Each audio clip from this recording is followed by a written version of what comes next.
आज जो हम लोगों का टॉपिक है how you find angle, right. How you find angle. तो एंगल जैसे हम लोग 1 डिग्री हुआ, 2 डिग्री हुआ, 3 डिग्री हुआ, ये जनरली सब फाइंड फिलहाल नहीं कर सकते। हाई लेवल जब जाएंगे, ग्रेजुएशन में जाएंगे तो कोई भी डिग्री हम फाइंड कर सकते हैं, या 11th 12th में भी हम लोग लगभग कुछ सारे वैल्यू फाइंड कर ही लेते हैं। लेकिन अभी जो मोटा मोटी 10th क्लास में है कि हम लोग फाइंड करते हैं value 0 degree, 30 degree, 45 degree, 60 degree, 90 degree. तो आखिर ये जो वैल्यू जैसे हम लोग बोलते हैं साइन 0 डिग्री, पूछते हैं तो क्या बोलते हैं आप लोग 0। तो साइन 0 डिग्री 0 हो गया था कैसे, ये बात होती है, बुक में भी दिया हुआ है। आज हम लोगों का जो टॉपिक है यही है कि हम लोग वैल्यू कैसे फाइंड करते हैं, साइन 0, कॉस 0, टेन 0, कोई भी।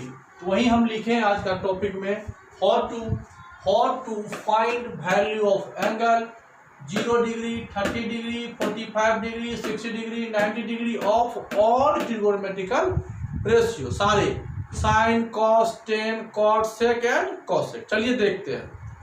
चलिए अब यहाँ देखिए, सबसे पहले क्या हम लोग सॉल्व करने जा रहे हैं। सबसे पहले देखिए यहाँ पर हो गया एक, सबसे पहले यहाँ लिखिए इन इक्विलेटरल ट्रायंगल।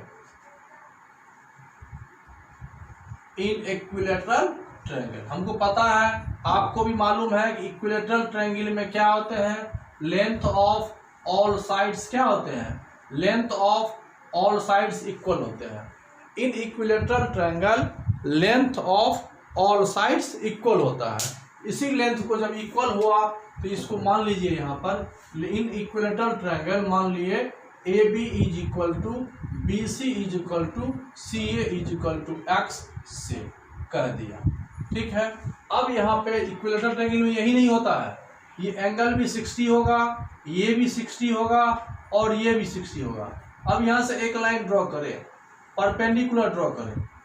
अब यहाँ लिखिए draw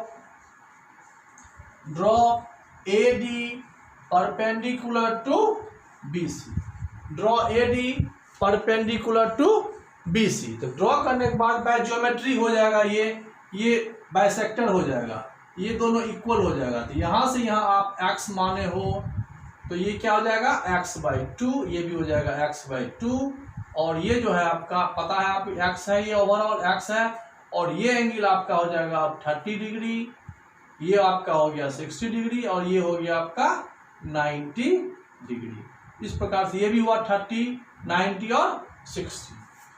some of angle of triangle is equal to 180। अब यहां से देखिए थोड़ा सा, ये हमने क्या किया, अब यहां पर यहाँ आ जाइए इन ट्रायंगल, अब यहाँ पे हाइट फाइंड कर लीजिए।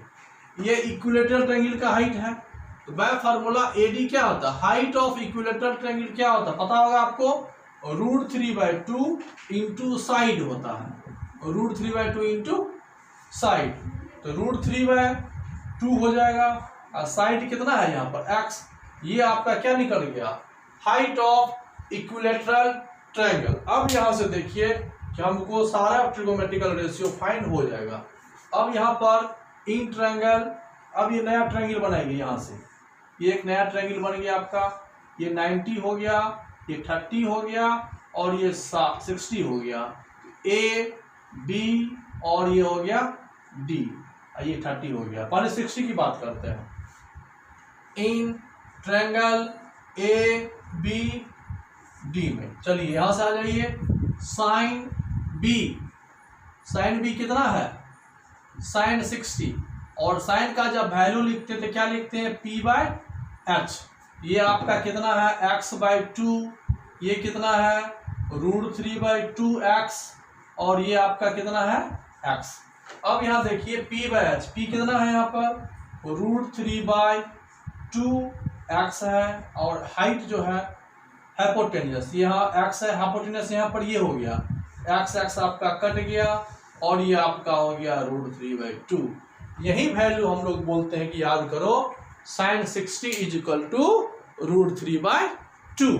अब इसी में साइन 60 के अलावा आप यहाँ देखिए कॉस बी की बात कीजिए, तो cos B is equal to हो जाएगा कॉस 60 cos 60 मीन्स हो गया बेस बाय हाइपोटेनियस। बेस कितना है यहाँ पर x बाय 2 है, हाइपोटेनियस x है, क्या हो गया ये 1/2। मैंने नहीं कहा, वैल्यू ऑफ cos 60 हो गया 1/2। 1/2 ट्रायंगल का एंगल हो गया। फाइंड कैसे किए हम, ज्योमेट्री मेथड से, पाइथागोरस थ्योरम से हम लोग क्या किए, पाइथागोरस थ्योरम से ही समझिए कि हमने हाइट निकाला, उसके बाद हमने क्या किया, ये ज्योमेट्री को ट्रिगोमेट्री में कन्वर्ट किए, साइन रेशियो से हमने क्या किए फाइंड किए। जब साइन और कॉस निकल गया तो tan 60 कितना हो जाएगा 10b हो गया tan 60, और tan 60 आपका होता है p/b। p यहाँ पर है √3/2x और b यहाँ पर है x/2। x cancel, 2 cancel, that means √3। तो यहाँ पर हमने साइन 60, कॉस 60 और tan 60 डिग्री का वैल्यू फाइंड किया। अब ये जब 3 फाइंड हो गया तो साइन 60 फाइंड हो गया, तो cosec 60 कितना होगा, cosec 60 हो जाएगा रेसिप्रोकल ऑफ साइन 60, ये हो जाएगा 2/√3। फिर यहाँ पर sec 60 डिग्री क्या हो जाएगा, रेसिप्रोकल ऑफ cos 60 हो गया 2, और tan 60 निकल गया तो cos 60 क्या हो गया √3 का रेसिप्रोकल 1/3। इस प्रकार से हम लोगों ने साइन 60, cos 60, tan 60, cosec 60 और sec 60 को क्या किए फाइंड किए। अब यहाँ पर 60 समझ में आ गया आपको। चलिए अब 30 देखिए।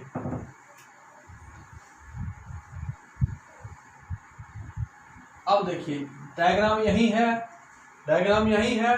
अब इस एंगल की बात कीजिए। अब यहाँ पर ये 60 है, इसको हटा दीजिए। अब इस एंगल की बात कीजिए, ये आपका 30 डिग्री है। तब यहाँ से लिखिए साइन ए मतलब हो गया साइन 30 डिग्री। साइन 30 डिग्री होता है p/h। इस एंगल के लिए p आपका हो जाएगा BD हो गया, और h यहाँ हो गया AB। ये हो गया x/2 और ये हो गया x, दैट मीन्स आपका आंसर हुआ 1/2। समझिए, अब हम जब इस एंगल की बात करते हैं, इस एंगल के लिए ये बेस होगा, ये परपेंडिकुलर होगा और ये हाइपोटेनियस होगा। साइन हो गया, फिर यहाँ से cos A निकालिए, cos 30 degree b/h, b base, इस एंगल के लिए बेस हो जाएगा AD/AB। AD हो गया √3/2x/x, कट गया, ये हो गया √3/2। फिर यहाँ लिखे हम tan A इक्वल टू क्या जाएगा, यहाँ से tan 30 डिग्री क्या हो जाएगा, ये p/b।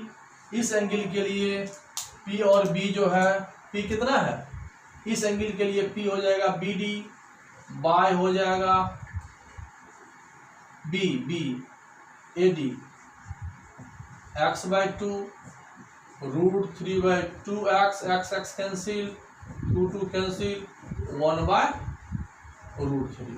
अब देखिए हम लोग क्या फाइंड किए, साइन 30, cos 30, tan 30। अब साइन 30 को अगर हम यहाँ लिखें cosec 30, तो cosec 30 जब यहाँ लिखें क्या हो जाएगा, यहाँ पर 2। जब sec 30 लिखें तो क्या हो जाएगा, ये 2/√3, और जब cot 30 लिखें तो ये हो जाएगा √3।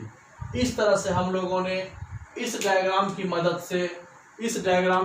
से हम लोग इक्विलेटरल ट्रायंगल की मदद से हम लोगों ने 30 और 60 डिग्री के और ट्रिगोनोमेट्रिकल रेशियो का हमने फाइंड किया। अब देखिए, अब हम इस इक्विलेटरल को मिटा देते हैं, क्योंकि इससे 30 और 60 ही सॉल्व हुआ। अब हम नेक्स्ट देखते हैं 45 डिग्री। 45 डिग्री के लिए हम लोग क्या करते हैं, आइसोसेलेस ट्रायंगल का फॉर्मेशन करते हैं। Isosceles right angle triangle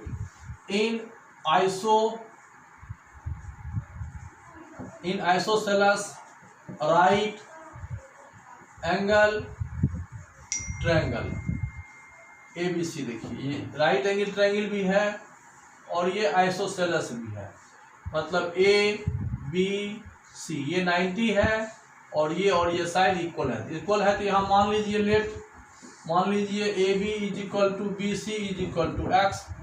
Pythagoras theorem से AC कितना हो जाएगा, p² प्लस b² √2x², ये आपका हो जाएगा √2 और ये हो गया x। अब यहाँ पर आप समझ लीजिए कि ये आपका जो डिस्टेंस हुआ ये आपका हुआ x, ये भी x है, और ये जो आपका हुआ ये √2 और x है, ये आपका हुआ। ये आइसोसेलेस ट्रायंगल है, ये 90 है, तो ये दोनों एंगल इक्वल होगा, और ये 45 और ये भी 45। अब यहाँ पर आपको समझ में आ गया होगा कि एक आइसोसेलेस ट्रायंगल है। अब आइसोसेलेस ट्रायंगल में हम लगा रहे हैं ट्रिगोनोमेट्री। अब इसमें हम ट्रिगो लगा रहे हैं, देख लीजिए यहाँ पर, तो sin 45 लिख रहे हैं। कौन सा एंगल है sin 45? sin C है, sin C है, तो sin C आपका क्या हो जाएगा यहाँ पर,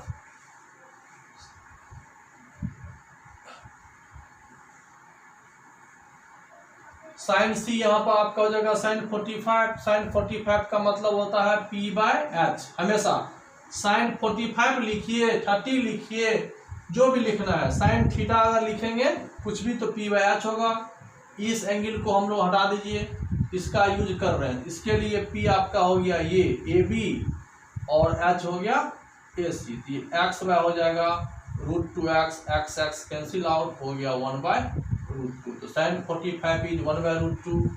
फिर cos 45 समझ में आ गया, हो गया cos C हो गया, b/h होगा, b यहाँ पर क्या हो गया, b हो गया बेस, तो BC/AC, तो BC x है और ये √2x है, तो x कट गया, 1/√2 हो गया। फिर जब 10 45 की बात करें तो 10 45 हो जाएगा आपका कितना, p/b। तो p कितना है यहाँ पर, परपेंडिकुलर हो गया AB, बाय हो गया BC, ये हो गया x/x, ये हो गया 1। इस प्रकार से हम लोगों ने sin 45, cos 45, tan 45 फाइंड किया। sin 45 फाइंड हो गया, तो sin की मदद से ये यहाँ निकल जाएगा cosec 45, तो cosec 45 यहाँ से आपका हो जाएगा √2, cosec 45 हो गया। फिर cos 45 की मदद से हम लोगों को sec 45 आ जाएगा, ये भी हो जाएगा √2, और cos 45 से हम लोगों को tan 45 निकल गया, ये हो गया 1/1। ये जरूरी नहीं है कि इसका रेसिप्रोकल करके ही बनेगा, आप यहाँ से ही फाइंड कर सकते हैं। cosec लिख लीजिएगा, h/p कर दीजिएगा, इस पर ये कर दीजिएगा, इतना इतना कर दीजिएगा, इतना इतना हो जाएगा, ये आंसर आ जाएगा। यहाँ से भी और यहाँ से भी आपको फाइंड हो जाएगा। इस प्रकार से हम लोगों ने क्या किया, 45 फाइंड किया, 30 आपको हो गया, 60 बन गया, 45 बन गया। अब बच गया 0 और 90। देखिए 0 और 90 कैसे फाइंड होता है।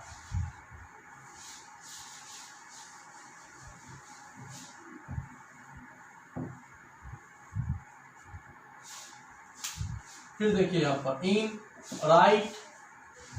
In right angle triangle ABC, और यहाँ देखिए राइट एंगल ट्रायंगल है ABC, ABC। अब यहाँ थोड़ा सा थिंकिंग कीजिए।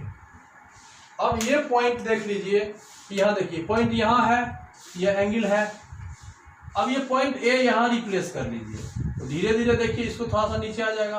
तो पहले जो एंगल था उससे थोड़ा सा ये कम हुआ, फिर थोड़ा सा नीचे आ जाइए, यहाँ से इसको मिला दीजिए, इसको यहाँ से मिला दीजिएगा, फिर थोड़ा छोटा आएगा, फिर यहाँ से हम यहाँ मिला देते हैं, फिर थोड़ा सा एंगल छोटा होता है, फिर यहाँ से मिला दीजिए, फिर थोड़ा छोटा होगा। जैसे जैसे हम नज़दीक आते जाते हैं एंगल थोड़ा थोड़ा क्या होता है, स्मॉल होते जाता है। ये डिक्रीज कर रहा है एंगल, पहले देखिए बहुत बड़ा एंगल था पहले, अब कितना एंगल है ये दिख रहा है, यहाँ से यहाँ कि डिक्रीज कर रहा है। धीरे धीरे पॉइंट यहाँ आएगा, फिर पॉइंट यहाँ आएगा, फिर पॉइंट यहाँ आएगा।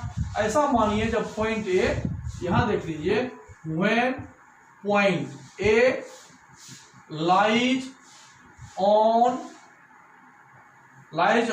point A, lies on point B, that is we say line जो है AC क्या जगह, लाइन AC कौन साइड, BC।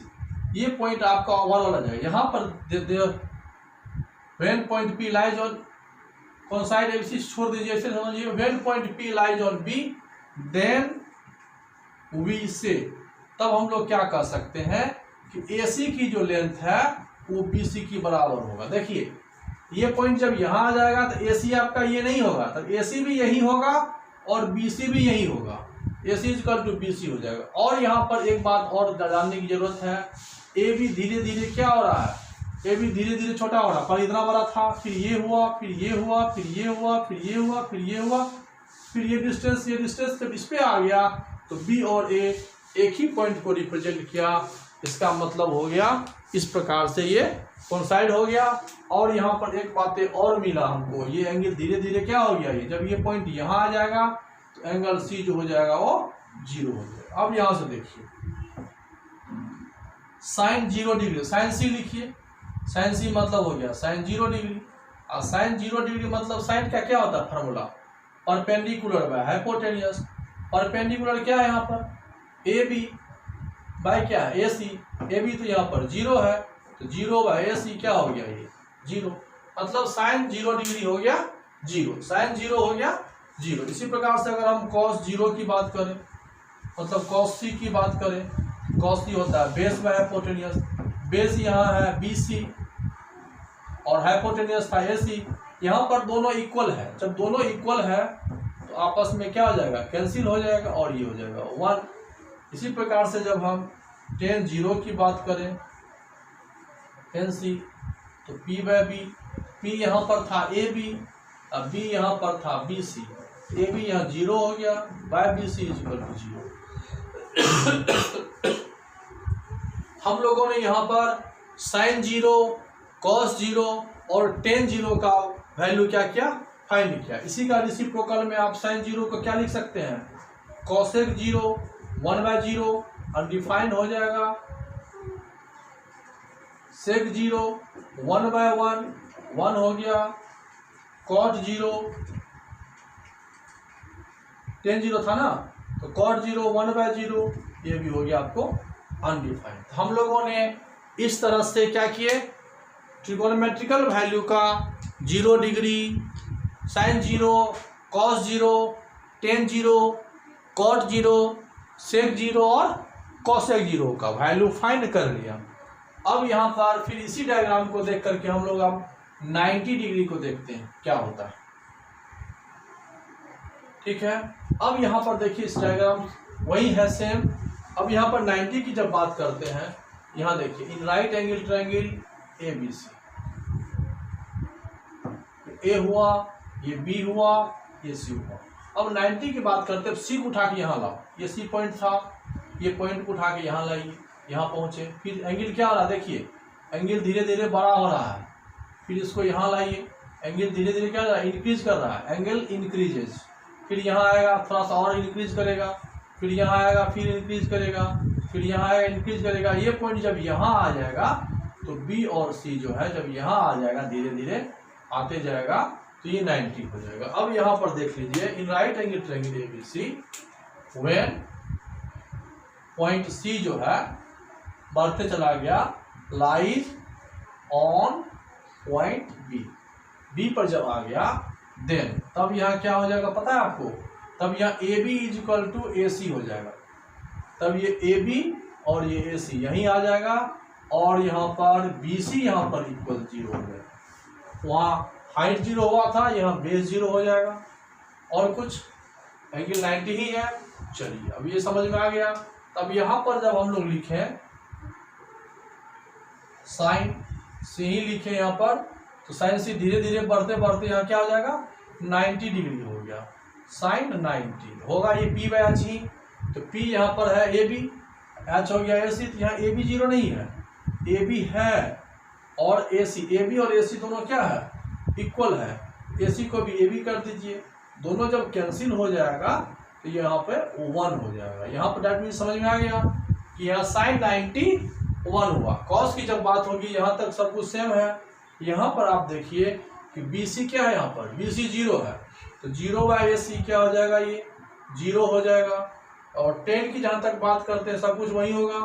10 में देख लीजिए कि AB बाय BC, यहाँ AB है और BC 0 है, इसलिए यहाँ पर ये अनडिफाइंड होगा। इसी का 1/1 यहाँ पर आपका 1 हो जाएगा, 90 डिग्री, ये 90 की बात कर रहे हैं हम लोग, ये 90 की बात कर रहे हैं, ये 90 हो जाएगा, 1/0, फिर यहाँ cot 90 की बात हो जाएगा और ये हो जाएगा 1/∞, दैट मीन्स हो जाएगा 0।